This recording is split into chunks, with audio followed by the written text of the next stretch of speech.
Hello दोस्तों। उम्मीद करता हूँ बेहतर होंगे। ठीक है। मेरा नाम गौरव है और हम अपनी मशीन लर्निंग की प्लेलिस्ट को आगे बढ़ाते हुए आज हम देखने जा रहे हैं लीनियर रिग्रेशन। ठीक है। आज हम बात करेंगे कि लीनियर रिग्रेशन क्या होता है। ठीक है। एक सेकेंड मेरे को इसका वो करने दीजिए एक बार। तो आज हम बात करेंगे लीनियर रिग्रेशन के बारे में। आखिर लीनियर रिग्रेशन क्या होता है, कब एक्सिस्टेंस में आता है और हम इसका इस्तेमाल कब कर सकते हैं, कहाँ कर सकते हैं और कैसे कर सकते हैं। ठीक है। ये सब चीज़ें हम देखेंगे। ठीक है। लीनियर रिग्रेशन होता है हमारा finding a relationship between two variable. Linear regression हम, चलो पहले बात करते हैं हम लीनियर रिग्रेशन कब यूज़ करेंगे। जब हमारे पास पेन, जब भी हमारे पास, एक सेकेंड मेरे को इसके स्ट्रोक थोड़ा सा कर लेने दीजिए। ठीक है।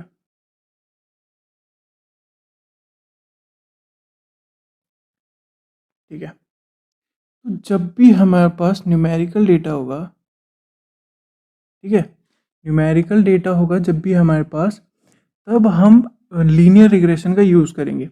अगर तो हमारे पास, अगर सपोज हमारे पास कैटेगोरिकल डेटा है जैसे कि ए हो गया, बी हो गया, सी हो गया, जैसे हमारा कैटेगोरिकल डेटा है, सपोज हमें कहीं किसी जगह को फाइंड करना है या कैट और डॉग फाइंड करना है, तो हम लीनियर रिग्रेशन नहीं यूज़ कर सकते।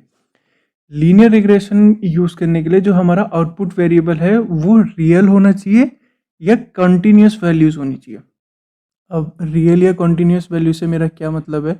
रियल या कॉन्टीन्यूस वैल्यू से मतलब है मेरा 1, 2, 3,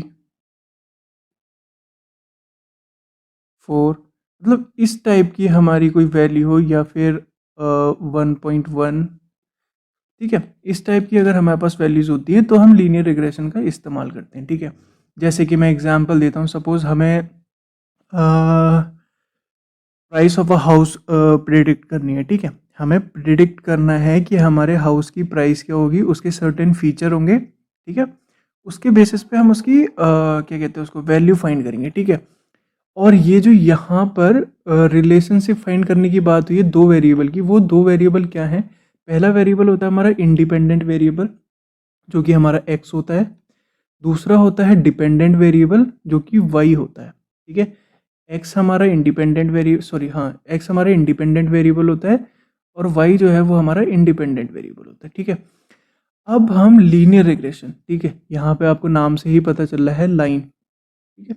नाम से ही पता चल रहा है लाइन, तो हम यहाँ पर यूज़ करते हैं इक्वेशन ऑफ अ लाइन। ये हमारी लीनियर रिग्रेशन की इक्वेशन है। क्या है इक्वेशन? इक्वेशन है हमारी y is equal to, y is equal to beta not plus beta one और x1। ठीक है। ये हमारी लीनियर रिग्रेशन की इक्वेशन होती है, y is equal to beta not plus beta one beat और x1। ठीक है। y हमारा अभी हमने देखा डिपेंडेंट वेरिएबल है। बीटा नॉट क्या होता है? बीटा नॉट होता है हमारा इंटरसेप्ट। अभी नेक्स्ट स्लाइड में बताता हूँ इंटरसेप्ट क्या होता है। ठीक है। इंटरसेप्ट आपको पता ही होगा, आपने मैथ्स में पढ़ा होगा। और बीटा वन होता है हमारा कोफिशिएंट। ठीक है। और x1 हमारा फीचर होता है यानी इंडिपेंडेंट वेरिएबल। ठीक है। ये सारी चीज़ें हो गई। अब आपको अगर थोड़ा सा आपने ध्यान दिया, ठीक है, अगर आपने थोड़ा सा ध्यान दिया ये वाली इक्वेशन जो मैंने अभी आपको बताई, ठीक है, ये जो इक्वेशन मैंने अभी आपको बताई y is equal to beta not plus beta one x1। ठीक है। अगर आपको याद आ रही होगी तो ये हमने मैथ्स में पढ़ी है। मैथ्स में कहाँ पे पढ़ी है? ये पढ़ी है हमने equation of a line. Equation of a line हमारी होती थी y is equal to M X plus C. ठीक है। जिसमें c हमारा कांस्टेंट होता था और ये जो ये m है ये हमारा होता था slope, slope of a line. ठीक है। और x तो हमारा एक वेरिएबल होता ही था जिस, ठीक है। बाकी ये हमारी, इसीलिए हम इसको लीनियर रिग्रेशन कहते हैं। ठीक है। एक तो इसमें न्यूमेरिकल वैल्यू होती हैं, दूसरी कॉन्टिन्यूस वैल्यू होती हैं, और क्या बोलते हैं, ये हम लाइन की इक्वेशन यूज़ करते हैं। ठीक है, ठीक है। अब हमने देख लिया लीनियर रिग्रेशन क्या होता है। इसमें यहाँ पर जैसे लिखा हुआ है ना, finding a relation between two variable, यहाँ पर हम दो तरीके का रिलेशन देखते हैं। ठीक है, पहला होता है पॉजिटिव रिलेशन, ठीक है, दूसरा होता है negative relation. Positive relation negative relation को मैं एग्जाम्पल के साथ बड़ा बताता हूँ। ठीक है, नेक्स्ट स्लाइड में चलते हैं। जैसे कि ये हमारा, चलो मैं आपको पहले एक वो बता देता हूँ। ठीक है,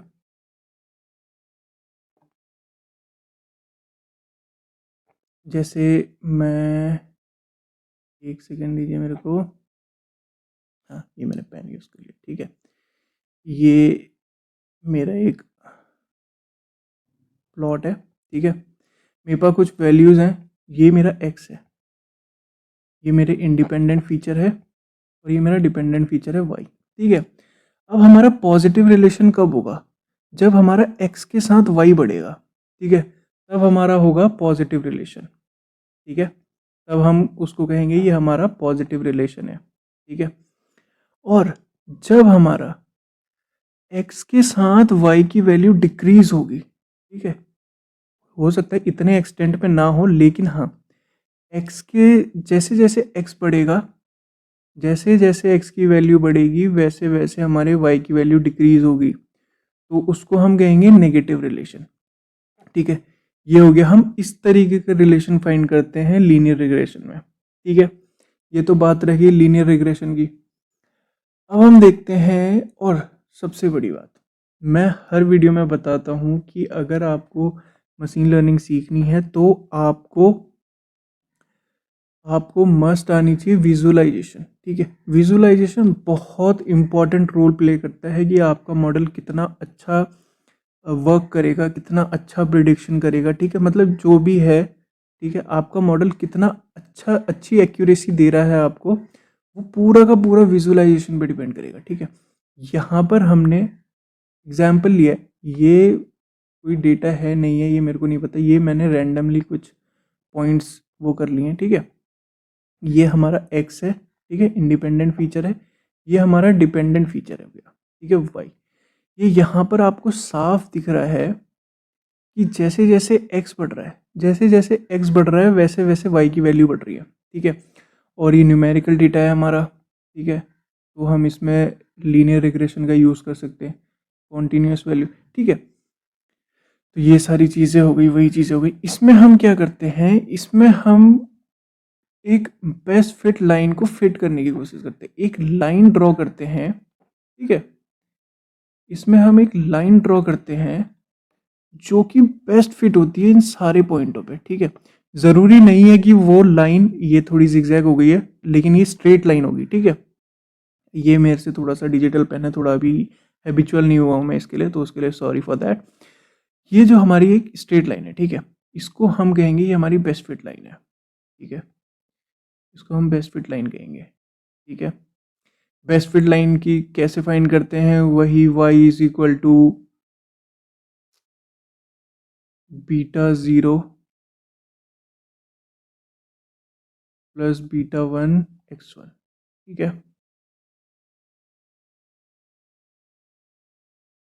ये x हैं हमारे, ये पॉइंट, ये पॉइंट। ठीक है, ये x हमारे ये पॉइंट है, y हमें फाइंड करना है, डिपेंडेंट वेरिएबल। ठीक है, और ये बीटा 0 बीटा 1 कैसे फाइंड करेंगे, अभी थोड़ी देर में उस पर बात करते हैं।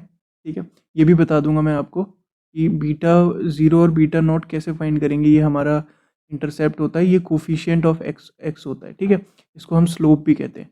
अच्छा, चलिए अब यहाँ पर स्लोप की बात आई है, तो इंटरसेप्ट मैं बता दूं, जैसे सपोज ये लाइन यहाँ से जा रही है। ठीक है, सपोज एग्जाम्पल ले लेते हैं, सपोज कर लेते हैं ये लाइन यहाँ से जा रही है, तो ये जो डिस्टेंस है ना, ये हमारा इंटरसेप्ट हो जाएगा। ठीक है, ये जो ये इतना, ये 0 पॉइंट से इस पॉइंट से इस पॉइंट तक, मेरे को मार्कर चेंज कर लेने दो पहले, यहाँ पे तक। ठीक है, जहाँ पे से ये वाई एक्सिस पे ये लाइन क्रॉस कर रही है, इस डिस्टेंस को हमारा, ये हमारा इंटरसेप्ट हो जाएगा। ठीक है, और तो फिर इंटरसेप्ट भी पता चल गया, तो हमारा स्लोप क्या होगा। ठीक है। सपोज ये हमारा एक है, ये 2 है, ये कुछ पॉइंट है, ठीक है। और वैसे ही यहाँ पर हमारा ये सपोज इसको 1 ले लेते हैं, इसको 2 ले लेते हैं, इसको 3 ले लेते हैं, ठीक है। स्लोप होता है हमारा for a unit change in x, ठीक है। For a unit change in x, जितनी हमारी वाई में डिफरेंस आया ना, जितनी हमारी ये वैल्यू में डिफरेंस आया, ये हमारा हो जाता है स्लोप। ये सारी चीज़ें तो आपको पता होंगी, ये आपने मैथ्स में भी पढ़ा होगा, ठीक है। For a unit change in X the value changes within Y, ठीक है, वो हमारा हो जाता है स्लोप ऑफ लाइन, ठीक है। चलो, आपको पता चल गया स्लोप क्या होता है, इंटरसेप्ट क्या होता है। तो हम यहाँ पर बात कर रहे थे बेस्ट फिट लाइन की, ठीक है। ये है हमारी बेस्ट फिट लाइन, ये इस वाले फॉर्मूले से आई है, ठीक है। इस वाले फॉर्मूले को अप्लाई करके हमने एक बेस्ट फिट लाइन प्रोड्यूस करी है, जो कि ये जितने भी सारे पॉइंट है ना, जितनी भी एक्स की वैल्यू है, वो इनको सेटिस्फाई कर रही होगी, ठीक है। इस लाइन को सेटिस्फाई कर रही होगी। अब अब ये चीज़ आ जाती है कि हो सकता है, पेन चेंज कर लेने दीजिए मेरे को। हो सकता है ये लाइन ना हो, हमारी लाइन कुछ इस तरीके की हो, कुछ इस तरीके की हो। हम infinite number of line draw कर सकते हैं ना इस प्लेन से, ठीक है, जो कि इन पॉइंटों को सेटिस्फाई कर रही होगी। तो हम कैसे वो करेंगे कि हमारी कैसे फाइंड करेंगे कि कौन सी हमारी बेस्ट फिट लाइन है। तो उसके लिए क्या करते हैं हम, उसके लिए हम जो हमारा एरर आता है, ठीक है, जो हमारा एरर आता है उसको मिनिमाइज करना होता है हमको, ठीक है। अब एरर क्या होता है, एरर होता है कॉस्ट फंक्शन होता है, लॉस फंक्शन भी कहते हैं उसको, ठीक है। इन सारी चीज़ों से उसको डिनोट करते हैं, लॉस, एरर, कॉस्ट फंक्शन, ठीक है। हमको इन सारी चीज़ों को मिनिमाइज करना होता है, ठीक है। जो सी भी लाइन, जैसे यही वाली लाइन ले लेते हैं, सपोज इस वाली लाइन के लिए हमारा इन सारे पॉइंटों के लिए हम कॉस्ट फंक्शन वो करेंगे, फाइंड करेंगे। और सपोज इस वाली लाइन के लिए हमारा कॉस्ट फंक्शन सबसे मिनिमम आया है, तो हम कह देंगे कि ये हमारी बेस्ट फिट लाइन है, ठीक है। अब भैया इतनी सारी चीज़ें बता दी, कॉस्ट फंक्शन क्या होता है, इतनी सारी चीज़ें बता के भैया हम मैं पागल क्यों कर रहे हो। अब कॉस्ट फंक्शन नई चीज़ ले आए तुम। कॉस्ट फंक्शन होता है, कॉस्ट फंक्शन का हमारा फॉर्मूला होता है 1/2n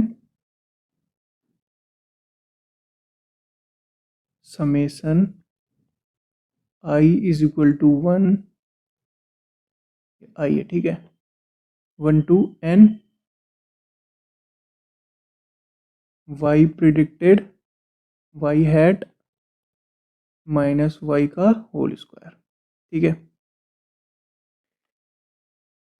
ये हमारा क्या होता है, ये कॉस्ट फंक्शन का फॉर्मूला होता है, ठीक है।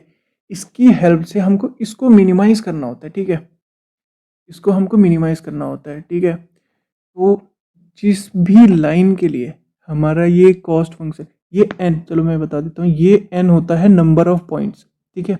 जितने भी पॉइंट्स है ना, ये वो हो जाते हैं, मतलब जितने भी हम पॉइंट्स लेते हैं। और ये y हैट है, जो हमारा प्रिडिक्टेड y है, जो हमने प्रिडिक्शन किया y है वो है, और ये हमारा एक्चुअल y है, ठीक है। इससे हमें अपना कॉस्ट फंक्शन पता चल जाएगा, और हमें पता चल जाएगा कि हमारी कौन सी लाइन बेस्ट है। अब क्या हम infinite number of line draw करेंगे फिर उनके लिए कॉस्ट फंक्शन निकालेंगे? नहीं, ऐसा नहीं करेंगे हम, ठीक है। वो कैसे करेंगे, हम अपना बेस्ट फिट लाइन कैसे निकालेंगे, ये हम अगली वीडियो में देखेंगे जब हम इम्प्लीमेंटेशन करेंगे, ठीक है। तब आपको ज़्यादा क्लियरली समझ में आएगा एज़ कम्पेयर टू अभी, ठीक है। फिर विद रिस्पेक्ट टू दिस, जैसे जैसे हम कॉस्ट फंक्शन निकालेंगे तो एक टर्म हमारे सामने आएगा, उसको कहते हैं ग्रेडियंट डिसेंट, ठीक है। मैं थोड़ा सा उसका आइडिया दे देता हूँ ग्रेडियंट डिसेंट का, ठीक है। एक वर्ड हमारे सामने आएगा जब हम कॉस्ट फंक्शन या फिर लीनियर रिग्रेशन से वो करेंगे, तो ग्रेडियंट डिसेंट, ग्रेडियंट डिसेंट क्या होता है ये भी हम आगे आने वाले लेक्चर में देखेंगे, ठीक है। तो ये हमने देख लिया कि हमें बेस्ट फिट लाइन देखनी होती है, ये हमारा कॉस्ट फंक्शन का फॉर्मूला होता है, और ये क्या बोलते हैं, क्या बताया था ये जो हमारा यूनिट चेंज होता है एक्स में और जो उसके रिस्पेक्ट में हमारी वाई में चेंजेस होते हैं वो हमारा स्लोप हो जाता है, कोफिशिएंट हो जाता है और ये हमारा इंटरसेप्ट हो जाता है। ठीक है, डिफरेंस। अब जैसे कि ये है, मैंने ये वहाँ पे बनाया, स्कैटर प्लॉट है, ऐसा ही होता है। ठीक है, स्कैटर प्लॉट हमारा कुछ इसी तरीके का होता है। हमारी जितनी भी एक्स की वैल्यूज होती हैं विद रिस्पेक्ट टू वाई वो हमें प्लॉट करके दे देता है ऐसे इस फॉर्म में। ठीक है, तो अभी अगर हमें पता, अगर अभी हम इसको विजुलाइज नहीं कर पाते तो क्या हम कह सकते थे इसमें हम लीनियर रिग्रेशन फिट कर सकते हैं, लीनियर रिग्रेशन यूज कर सकते हैं? नहीं, हम बिल्कुल नहीं। ठीक है, हो सकता है हमारा और डेटा भी न्यूमेरिकल हो। ठीक है, न्यूमेरिकल डेटा हो, लेकिन हो सकता है वो क्लस्टर फॉर्म कर रहा हो। क्लस्टर क्या होता है ये हम आगे देखेंगे, लेकिन अभी नहीं। हो सकता है वो क्लस्टर फॉर्म कर रहा हो या कुछ और फॉर्म कर रहा हो, लीनियर ना हो। ठीक है, हो सकता है वो इस टाइप का कुछ बेल कर्व फॉर्म कर रहा हो या फिर थोड़ा सा ऐसा कर्व टाइप का हो रहा हो। लेकिन अब इन वाले इस टाइप के डेटा में हम लाइन फिट करेंगे वो तो बेवकूफ़ी वाली बात होगी, क्योंकि हमें एक्यूरेसी हमारी अच्छी होगी ही नहीं। इसीलिए डेटा को विजुलाइज करना बहुत इंपॉर्टेंट हो जाता है। ठीक है, यहाँ पर अब देख लेते हैं कि सिंपल लीनियर रिग्रेशन क्या होता है, मल्टीपल लीनियर रिग्रेशन क्या होता है। ठीक है, ऑल्दो इसके बारे में हम आगे आने वाली वीडियो में डिटेल्ड में बात करेंगे, लेकिन यहाँ पर हम हल्का फुल्का देख लेते हैं कि क्या होता है। ठीक है, अगर जो हमारे नंबर ऑफ फीचर्स हैं वो सिर्फ एक है, ठीक है, सिंगल नंबर ऑफ फीचर है हमारे पास, मतलब कि जो हमारा एक्स है वो सिर्फ एक है। जैसे कि मैं अगर आपको एग्जांपल दूं आपकी सैलरी का, ठीक है, सैलरी का आपकी ईयर ऑफ एक्सपीरियंस के रिस्पेक्ट में। ठीक है, ईयर ऑफ एक्सपीरियंस के रिस्पेक्ट में। ठीक है, तो ये हमारे पास सिर्फ एक फीचर है यहाँ पे, यानी हमारे पास जो एक्स की वैल्यू है वो 1 है। ठीक है, तो उस केस में हम यूज़ कर लेंगे सिंपल लीनियर रिग्रेशन का। लेकिन अगर हमारे पास मल्टीपल फीचर्स हैं, ठीक है, तो हम यूज़ कर लेंगे सिंपल मल्टीपल लीनियर रिग्रेशन। ठीक है, यहाँ पर हम मल्टीपल लीनियर रिग्रेशन यूज़ कर लेंगे। इसमें यही बीटा ज़ीरो हमारा इंटरसेप्ट होता है, beta one, beta two, beta N, ये सारे हमारे कोफिशिएंट्स ऑफ इंडिपेंडेंट वेरिएबल होते हैं। वैसे यहीं पे ये जो बीटा ज़ीरो है ये हमारा इंटरसेप्ट है, बीटा वन हमारा कोफिशिएंट ऑफ एक्स वन है। ठीक है, वाई हमारा डिपेंडेंट वेरिएबल है, एक्स वन जो है वो हमारा इंडिपेंडेंट वेरिएबल है। ठीक है, इन सारी चीज़ों को हम डिटेल में देखेंगे। चलो मैं इसका एक एग्जांपल दे देता हूँ, जैसे मैंने सिंपल लीनियर रिग्रेशन का दिया है वही सैलरी वाला देख लेते हैं। ठीक है, ये हमारी सैलरी है। ठीक है, सैलरी हमारा डिपेंडेंट वेरिएबल आपको पता ही है। यहाँ पर एक फीचर आ जाता है ईयर ऑफ एक्सपीरियंस, दूसरा आ जाता है आपका एजुकेशन, क्योंकि आपकी एजुकेशन भी तो डिपेंड करेगी ना आपकी कहीं ना कहीं सैलरी पे। अगर आप मैकेनिकल इंजीनियर हैं और आप सीएस की फील्ड में चले जाते हैं, सीएस की कंपनी में चले जाते हैं, तो क्या आपको उतनी सैलरी मिल जाएगी जितनी एक सीएस इंजीनियर को मिल रही है जो बिल्कुल आईटी सेक्टर का ही है? ठीक है, क्योंकि इनिशियली उसने पढ़ाई करी है, आपको दोबारा से सीखना पड़ेगा, आपको सारी चीज़ें स्टार्टिंग से सीखनी पड़ेंगी, तो आपकी उतनी सैलरी नहीं होगी ना, तो वो भी कहीं ना कहीं डिपेंड करेगी। आपकी एज भी कहीं ना कहीं सैलरी पे डिपेंड करेगी। अब आप 10 साल के हैं तो आपको जॉब नहीं मिलेगी, इसका मतलब आपको जॉब नहीं मिलेगी तो सैलरी भी नहीं मिलेगी। तो वही सारी चीज़ें, आप 20 साल के हैं, अब 20 साल के बंदे को 40 साल के बंदे के बराबर तो जॉब नहीं मिल सकती ना। तो वही सारी चीज़ें, तो यहाँ पर हमारे पास मल्टीपल फीचर्स आ गए। ठीक है, जब हमारे पास मल्टीपल फीचर आ जाते हैं तो हम सिंपली मल्टीपल लीनियर रिग्रेशन का यूज़ कर लेंगे। लेकिन शर्त है इसके लिए कि हमारा जो डेटा है वो न्यूमेरिकल होना चाहिए, कॉन्टिन्यूस होना चाहिए, कैटेगोरिकल नहीं होना चाहिए। अगर हमारा डेटा कैटेगोरिकल है तो हम उसमें लीनियर रिग्रेशन नहीं यूज़ कर सकते। ठीक है, ये बात हो गई हमारे सिंपल लीनियर रिग्रेशन की, मल्टीपल लीनियर रिग्रेशन की। अब मैंने आपको बताया था कि हमारा एक्स तो है, एक्स हमें हमारा फीचर है, हमें पता है। ये बीटा वन और बीटा नॉट, जो ये बीटा वन बीटा नॉट, यहाँ पे इसके मल्टीपल के केस में beta two beta N up to beta N, और सिंपल के केस में बीटा जीरो, यानी इंटरसेप्ट और कोफिशिएंट्स ऑफ एक्स, हम ये बात कर लेते हैं, ये ज़्यादा बढ़िया रहेगा। ठीक है, ये कैसे फाइंड करेंगे? ठीक है, मैं एक ठीक है, यहाँ पर मैं बता देता हूँ, देखो पेन यूज़ कर लेने दीजिए, एक सेकेंड।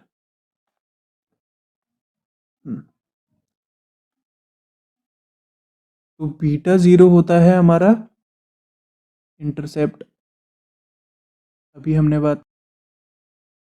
और जो हमारा बीटा 1 होता है या फिर बीटा उसके आगे जितने भी होते हैं अप टू बीटा n, ठीक है, ये हमारे होते हैं कोफिशिएंट ऑफ x। ठीक है, ये कोफिशिएंट ऑफ x होते हैं। तो हम बीटा 0 निकालते हैं, सबसे पहले हम देखते हैं, सबसे पहले हम बीटा 1 दिखाते हैं। बीटा 1 कैसे निकालेंगे? वैसे तो हम मोस्ट ऑफ द केस क्या करेंगे, scikit-learn एक लाइब्रेरी है, scikit-learn का यूज़ करेंगे, ताकि हम जो है अपना बीटा 1 बीटा नॉट को मैनुअली बार बार कैलकुलेट ना करें। scikit-learn हमारे को ये ईज़ कर देती है हमारे लिए कि हमें बार बार ये यूज़ ना करना पड़े, हम डायरेक्टली अपने मॉडल को उसमें डालें, वो हमें अपने आप कैलकुलेट करके दे देती है। लेकिन फिर भी आपको पता होना चाहिए कि बैकएंड में क्या काम हो रहा है, क्या फॉर्मूला है इसका, कैसे काम होता है। हम अगली जो इम्प्लीमेंटेशन है उसको बिल्कुल स्क्रैच से देखेंगे। ठीक है, अगली जो वीडियो होगी वो हम लीनियर रिग्रेशन को बिल्कुल स्क्रैच से देखेंगे कि उसको इम्प्लीमेंट कैसे किया जाता है। ठीक है, बैकएंड में कैसे काम होता है। ठीक है, तो इसका फॉर्मूला होता है समेशन, जो हमारा x है यानी जो हमारे इंडिपेंडेंट वेरिएबल है। ठीक है, सपोज n फीचर है हमारे पास, तो हमने i ले लिया और क्या करते हैं, हम इसको माइनस करते हैं x के मीन से। हमारा जो x है हम उसका मीन निकालेंगे और उसको माइनस करेंगे हम अपने जो फीचर्स हैं उससे, और इसको हम मल्टीप्लाई करेंगे जो हमारा y है, ठीक है, और y के मीन से। ठीक है, ये सारी चीज़ें हम देखेंगे नेक्स्ट वाली वीडियो में, इम्प्लीमेंट करेंगे उसको पूरा, और इसको डिवाइड हम कर देंगे समेशन ऑफ x यानी इंडिपेंडेंट वेरिएबल हमारा, और उसके मीन के मीन ऑफ इंडिपेंडेंट वेरिएबल का होल स्क्वायर से। ठीक है, ये जो फॉर्मूला है इसकी हेल्प से हम अपना बीटा 1 निकाल देते हैं, यानी कोफिशिएंट ऑफ x निकालते हैं। ठीक है, अब जो हमारा इंटरसेप्ट है वो कैसे निकालते हैं? ठीक है, तो इंटरसेप्ट निकालने का फॉर्मूला होता है हमारा, ठीक है, ये जो हमारा y है, y का मीन, y के मीन को हम माइनस करते हैं, ये जो हमारा बीटा 1 निकल के आया है ना, ये जो हमारा बीटा 1 निकल के आया, हम इसका मीन ले लेंगे, सॉरी, ये जो बीटा 1 निकल के आया है हम इसका मीन ले लेंगे और उसको मल्टीप्लाई करेंगे हमारा जो x है उसके मीन से। ठीक है, ये हमारा बीटा नॉट निकालने का फॉर्मूला हो गया। एक बार मैं फिर से बता देता हूँ, बीटा 1 होता है हमारा कोफिशिएंट ऑफ x। ठीक है, बीटा 1 निकालते हैं हम, बीटा 1 का फॉर्मूला होता है समेशन ऑफ x, जो हमारे फीचर्स हैं। ठीक है, उसको उसमें से हम माइनस करते हैं इसके मीन से, x के मीन से। ठीक है, उसको मल्टीप्लाई करते हैं हम, ये जो हमारा y है, ठीक है, डिपेंडेंट वेरिएबल, और डिपेंडेंट वेरिएबल को माइनस करते हैं हम अपने इसके मीन से। ठीक है, डिपेंडेंट वेरिएबल के मीन से, और इसको डिवाइड कर देते हैं अपना जो x है डिपेंडेंट वेरिएबल है उसको माइनस करेंगे मीन से और उसका स्क्वायर कर देंगे। ठीक है, ये सारी चीज़ें हम अगली वाली वीडियो में देखेंगे। अगर आपको नहीं समझ में आया तो एक बार आप वीडियो को दोबारा से रिवाइंड करें, आपको दोबारा से आ जाएगा। नहीं समझ में आया तो कोई बात नहीं, अगली वीडियो में जब हम इसको इम्प्लीमेंट करेंगे ना, आपको और अच्छे से क्लियर हो जाएगा कि ये सारी चीज़ें बैकएंड में कैसे काम करती हैं, हमारा इंटरसेप्ट कैसे निकलता है। वैसे भी आपको इतना कुछ खास याद रखने की ज़रूरत नहीं है, ये बस आपकी नॉलेज के लिए है कि बैकएंड में कैसे काम होता है। बाकी मोस्ट ऑफ द टाइम आप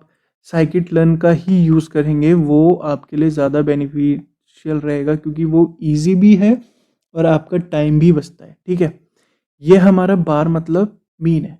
ठीक है, इसको अब मीन ऑफ वाई कह लो चाहे मीन बार कह लो, ठीक है, वो एक चीज़ है। यहाँ पर हम अगली वाली वीडियो में देखेंगे कि कैसे होता है। ठीक है, ये आज हमने देखा। ठीक है, आज हमने क्या क्या देखा? आज हमने देखा कि लीनियर रिग्रेशन क्या होता है, इरेजर नहीं, मार्कर, ये देखा हमने लीनियर रिग्रेशन, लीनियर रिग्रेशन क्या होता है, ये इक्वेशन क्या है। ठीक है, उसके बाद देखा हमने स्कैटर प्लॉट।